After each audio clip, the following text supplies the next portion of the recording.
of Tulime Hamu, Mbibo, Zikade in Buliisa district have asked their fellow women to embrace indigenous seeds as a remedy for food security and seed sovereignty.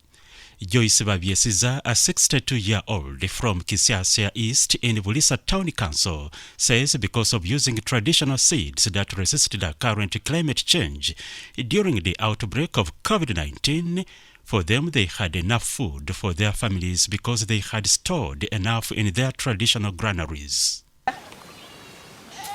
Nduga Kisansa West, miaka nankaga na mebere. Ndi memba wa kikitebe kia Tulime Hamu mbibo zikade. Kikitebe kia Tulime Hamu mbibo zikade kituyambira ibintu binene hoyi.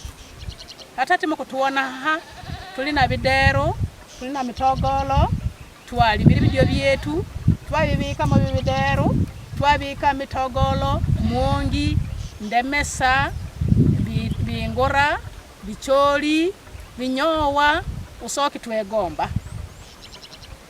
Nkuhabura bakiara bera bange. Kikitebe kya Tulime Hamu mbibo zikade, kili kitebe kikuyamba. Wire wa COVID awudoereri, twichena bidio byetu bikumala. Bantu na utwechaliri kwa mgi trana hako tukugenda. Bantu betu bali hanze kukombeira kwa mgi. Bidio byetu byechere mbiloho, chonka hawa unene wa bantu.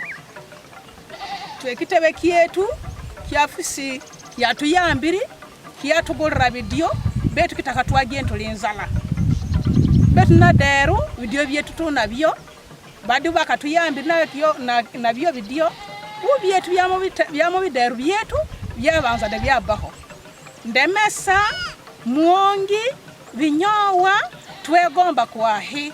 Dennis Tabaro, the Executive Director, African Institute for Culture and Ecology, Africe, says as an organization, they support such groups because these indigenous seeds do not only ensure food security for the household, but also are used to perform rituals for different cultural purposes.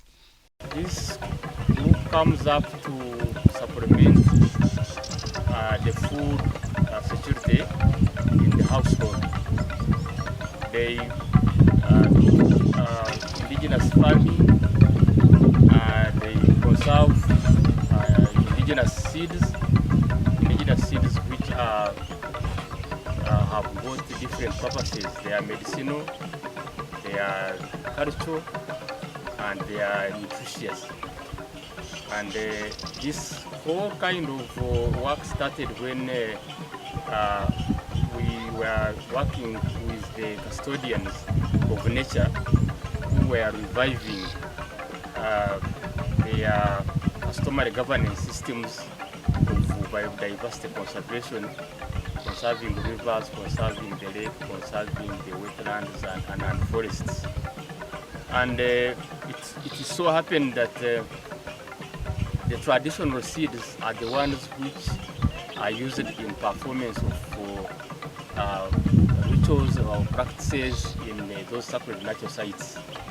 So the revival of the community governance systems regarding sacred natural sites was part of the revival of the indigenous seeds, because the indigenous seeds here had disappeared because those the traditional governance system where the custodians do rituals in the sacred natural sites when that kind of culture got eroded. So they revived these seeds because the seeds are used in these sacred natural sites.